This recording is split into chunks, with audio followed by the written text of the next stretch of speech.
జరిగింది నాకు. అంటే ఒక సినిమాలో నన్ను బుక్ చేసి మహానటుడు రామారావు గారితో అప్పట్లో ఒక సినిమా చేశాను, ఎదురులేని తిరుగులేని మనిషి అని. దేవి ప్రసాద్ గారు ప్రొడ్యూసర్. అందులో నేను, ఫటాఫట్ జయలక్ష్మి, ఆయన, రతి అగ్నిహోత్రి చేశారు రామారావు గారితో. ఆ సినిమాలు చాలా బాగా చేశాను. రామారావు గారి పక్కన మరొక హీరోగా నాకు అవకాశం వచ్చింది. అంత ఎర్లీ స్టేజ్లోనే అనుకుంటాను. నాకు ఆ సినిమా ఫెయిల్ అయింది. ఆ తర్వాత మళ్ళీ అదే రామారావు గారితో మళ్ళీ సినిమా చేసే అవకాశం వచ్చింది ఒక దిగ్దర్శకులతోటి. అయితే నాకు డేట్లు ఇచ్చారు, నా మెజర్మెంట్స్ తీసుకున్నారు, నేను వెయిట్ చేస్తాను. కానీ నా పేరు లేకుండా మరొకరి పేరుతోటి ఆ అనౌన్స్మెంట్ అయ్యేసరికి ఎక్కడ డిసప్పాయింట్మెంట్ వచ్చింది. ఏంటిది అని ఆ రోజు నా ప్రొడ్యూసర్ని పిలిచి, ఇదేంటండి షెడ్యూల్ స్టార్ట్ అయిపోతుందంట, నాకు డేట్లు చెప్పారు, నేను ఆ డేట్లు ఎవరికి ఇవ్వకుండా నేను ఇక్కడ దాచిపెట్టాను, నేను ఎదురు చూస్తున్నాను అంటే, సారీ చిరంజీవి గారు, ఎలా చెప్పాలో తెలియక మేము టైం తీసుకున్నాము. ఎందుకంటే పోయిన సినిమా మీది ఫ్లాప్ అయింది కదా కాంబినేషన్లో, అందుకని దానికి గ్లామర్ ఉండదని మీరు వద్దనుకున్నావు అని. ఆ విషయం చెప్పచ్చు కదండి అని అంటే, ఆ టైంలో నేను నాతో సినిమా చేస్తే సినిమా ఫెయిల్ అవుతుందని ఒక బ్యాడ్ ఇది ఒక నా మీద స్ప్రెడ్ అయ్యే అవకాశాలు ఉన్నాయి.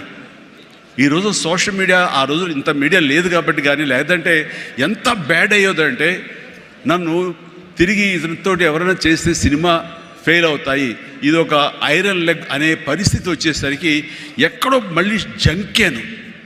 కానీ గ్రద్దలాగా నాకు అనుకూలంగా ఉన్నటువంటి అవకాశాల పవనాల్ని అదునుగా చూసుకుని నేను ఎదిగాను. దాన్ని పాజిటివ్గా తీసుకున్నాను.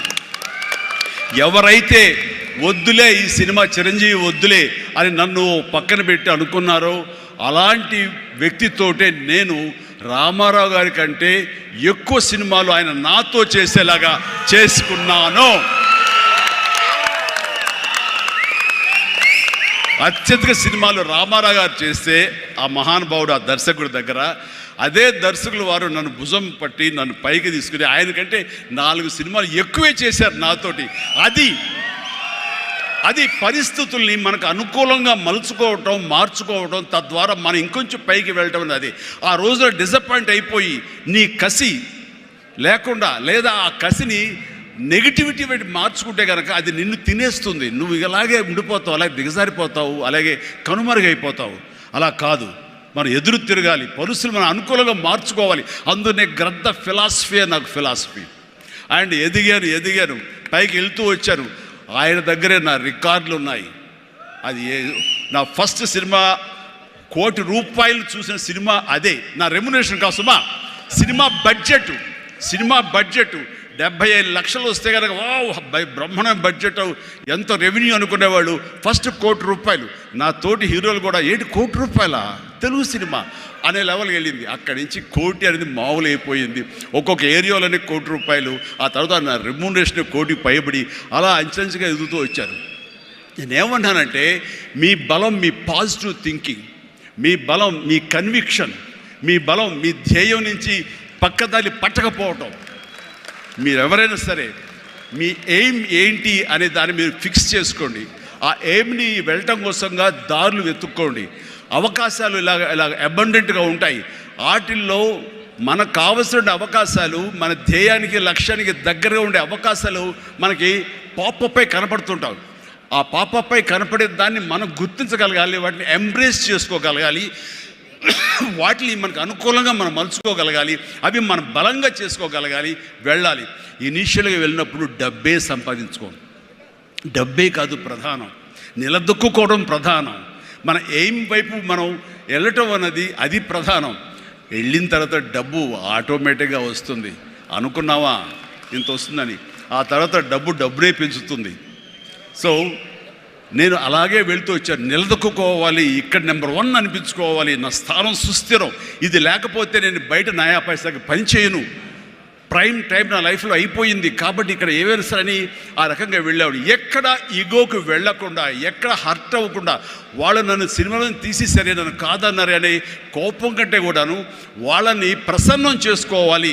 వాళ్ళు మళ్ళీ అతన్ని మనం బాధ పెట్టుంటామేమో కదా అని వాళ్ళ మనసుల్లో వాళ్ళు గిలి అంటే అవే వాళ్ళు గిల్ట్ ఫీల్ అయ్యేలాగా చేసి నెక్స్ట్ ఏమైనా సినిమా చేయాలయా అని అనిపించేలాగా నా బిహేవియర్ ఉండేది. ఆ బిహేవియర్ తోటి వాళ్ళ ఆఫీస్కి వెళ్ళి కూర్చునేవాడిని. అంటే అక్కడ నాకు ఒక పౌరుషం లేదని కాదు, పరిస్థితి నాకు అనుకూలంగా మలుచుకోవడంలో నేను అది ఆ రకంగా కొంచెం తగ్గినట్టు తగ్గి వెళ్తాను. నేను తగ్గడం మూలంగా ఆ తర్వాత వచ్చే కరెంటు వేవ్స్ దాని మీద ఎక్కితే అదే తీసుకెళ్తాను పైకి. అది నమ్మిన వాడిని నేను. అలాంటి దర్శకులతోటి ఆ దర్శకులతోటి నేను హైయెస్ట్ సినిమాలు చేశాను అన్నది ఈ రోజున వాస్తవం. అలాగే సినిమా ఇండస్ట్రీలో నీ టాలెంట్ అనేది ఇనిషియల్ స్టేజ్లో secondary. How you behave, how you will cooperate with the producers. So all the time how you look in to their benefit, వాళ్ళ బాగులు ఎలా చూసుకుంటావు, వాళ్ళకి లాభం రావాలి ఎలా చూసుకుంటావు అనే దాని మీద దృష్టి పెడితే అది నిన్ను మరింత దగ్గర చేర్చుకుంటుంది. రామారావు గారి ఎగ్జిట్ తర్వాత, ఆయన పాలిటిక్స్కి వెళ్ళిన తరువాత ఒక గ్యాప్ లోపల ఉన్నారు మహానటులు ఎంతోమంది ఉన్నారు. శోభన్ బాబు గారు, కృష్ణరాజు గారు, కృష్ణ గారు, నాగేశ్వర గారు అందరూ ఉన్నారు. ఆ టైంలో ఒక కొత్త వాటికి ఛాన్స్ రావడం అనేది ఎంత కష్టం అనేది నేను ప్రత్యేకించి చెప్పక్కల. ఈ రోజుల్లో మాత్రం కానే కాదు. ఆ రోజుల్లో ఏంటి అంటే నా టాలెంట్ ఉంది కదా ఎస్ అని అనుకుంటే కుదరదు బాబు. నీ బిహేవియర్ కూడా దానికి అడిషనల్గా యాడ్ అవ్వాలి. మనం కొంచెం ఏంటంట అని అన్నామనుకోండి, అబ్బో వీడితో ఎక్కడ పడుతున్నా బాబు, వద్దురే బాబు, ఆల్టర్నేటివ్ చూడండిరా అనేలాగా వాళ్ళ మైండ్ సెట్ ఉంటుంది. మనలాంటి నటినట్లు ఎంతోమంది ఉంటారు. బట్ వాళ్ళలో మనం బెస్ట్ ఆప్షన్ అంటే అపార్ట్ ఫ్రమ్ అవర్ హిస్టానిక్ టాలెంట్స్, మనకున్న నైపుణ్యం కంటే కూడా మన వ్యక్తిత్వం కూడా చాలా చాలా ప్రధానమైన పాత్ర వహిస్తుంది. అలాంటి వ్యక్తిత్వాన్ని నమ్ముకుని వాళ్ళ ఆఫీసులకు వెళ్ళి కూర్చుని వాళ్ళతో సత్సంబంధాలు ఏర్పరచుకుని మీలో ఒకడిని అంటూ వాళ్ళకి ఆ నమ్మకం కలిగించి పెట్టి అలా ముందుకు వెళ్తుండేవాడిని. ఎలాగ ఎవాల్వ్ అయ్యాను అంటే, నన్ను ఇండస్ట్రీ నాకు చేయూతనిచ్చి ఇండస్ట్రీ నన్ను పైకి ఎదిగేలా చేసింది అనే దానికంటే నన్ను ప్రేక్షకులు ఫస్ట్ వాళ్ళను గుర్తించారు. ఇండస్ట్రీ గుర్తించలేదు, ప్రేక్షకులు గుర్తించారు, ప్రేక్షకులు చేయూతనిచ్చారు. అందుకనే ప్రేక్షకుల పట్ల నాకు ఎప్పుడూ కృతజ్ఞత ఉంటుంది. ఇది మీకు అర్థమయ్యేలాగా తేటతెల్లంగా చెప్పాలి అంటే, రామారావు గారు ఎగ్జిట్ తర్వాత ఎవరు అంటలో ఇద్దరు ముగ్గురం పోటాపోటీగా నిలబడి ఉన్నప్పుడు లక్ష్మీ ఫిలిం డిస్ట్రిబ్యూటర్స్ అని విజయవాడలో ఉండేవాళ్ళు. అప్పట్లో ఇప్పట్లాగా బయింగ్ అలాంటివి లేవు. ఏరియాల వైజ్ కొనటం సినిమాలు లేవు, బయర్ సిస్టమ్ లేదు, ఓన్లీ డిస్ట్రిబ్యూషన్. అంటే డిస్ట్రిబ్యూటర్ అనేవాళ్ళు బెజవాడ నుంచి వచ్చి ఎవరెవరు ఏ సినిమాలు తీస్తారు, కథలు నచ్చితే కనుక ఆ కథకి ఇంత బడ్జెట్ ఇచ్చేవాళ్ళు.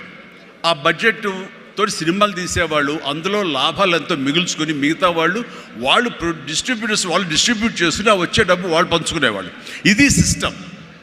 ఆ సమయంలో ఒక కథ చెప్పి మేము సో హీరోని మేము అనుకుంటున్నామని ఆ ప్రొడ్యూసర్స్ చెబితే, లింగమూర్తి గారని లక్ష్మీ ఫిలిమ్స్ సంబంధించినటువంటి వాళ్ళ CEO ఆయన వచ్చారు.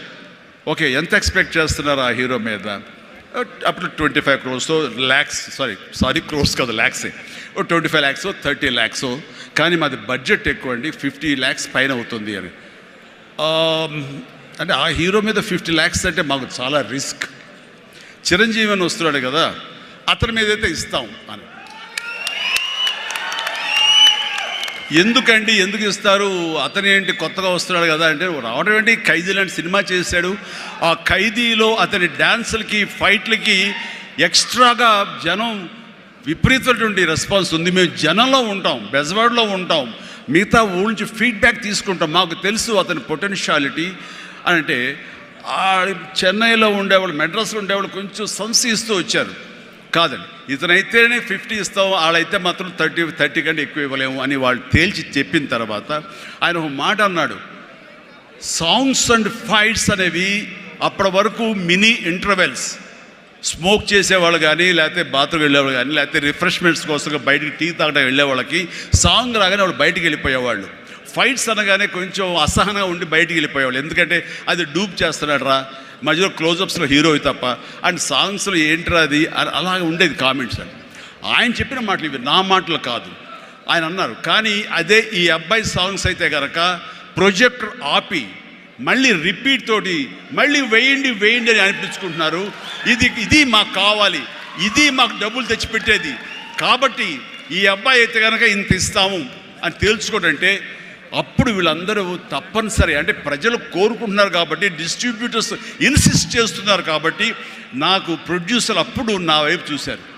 అది పోయి ఏమైందంటే రామారావు గారి తర్వాత రామారావు గారి ప్రొడ్యూసర్లు ఎవరున్నారో అంతమంది ప్రొడ్యూసర్, దేవిప్రసాద్ గారు, చలసాని గోపి గారు, త్రివిక్రమ్ గారు అండ్ వాట్ నాట్, ఏడు నాగేశ్వరరావు గారు, ఇలాంటి నిష్ణాతులైన ప్రొడ్యూసర్లు అందరూ ప్రతిరోజు నా షూటింగ్లు ఎక్కడ జరుగుతున్నా, ఎవరితో జరుగుతున్నా, ఏ ప్రొడక్షన్ జరుగుతున్నా సరే వచ్చి నా దగ్గర కూర్చుని వాళ్ళందరూ కలిపి ఈవినింగ్ స్నాక్స్ తింటూ ఉండేవారు. అప్పుడు అనేది ఇది కదా నా బలం, ఇది కదా నేను సాధించుకున్నాను అని. రామారావు గారి ప్రొడ్యూసర్లు తిరిగి నాతో సినిమాలు తీస్తుంటే అది ఎనలేని బలం. నెంబర్ 1 హీరో అవ్వాలని అనుకున్న నాకు ఆ క్షణం అనిపించింది, అయ్యానని ఒకసారి కాలర్ ఎగరేస్తే ఏమవుతుందో కూడా నాకు తెలుసు. అందుకనే అణిగిమణిగే ఉండాలి, ఎప్పుడు సబ్జ్యూడ్గానే ఉండాలి. నెంబర్ 1 అనేది నా మైండ్లో ఎప్పుడు పెట్టుకునేవాడిని కాను. స్వేర్ కష్టపడి పనిచేస్తే ఆటోమేటిక్గా ఆ నెంబర్ అట్లాగే ఉంటుంది తప్ప ఎక్కడికి పోదు. అదే నమ్మకంతో తప్ప నేను నెంబర్ 1 చెప్పుకుంటే అది నాతో నిలబడుతుందన్న నమ్మకం లేదు. మనం కష్టపడి అలాగే అదే విధంగా ముందుకు సాగుతూ ఉంటే కనుక ఆటోమేటిక్గా వస్తుంది. ఆ నెంబర్ 1 స్థానం అలా నిలబడి ఉంటుంది. అది గట్టిగా నమ్మిన వాడిని. ఇది ఎవరు చెప్పింది కాదు, నా అంతరాత్మ నాకు చెప్పింది కాబట్టి దాంతో ఫాలో అవుతూ వచ్చేవాడిని. అందుకని ఈ రోజున నేను సరదాగా ఎంటర్‌ప్రెన్యూర్‌షిప్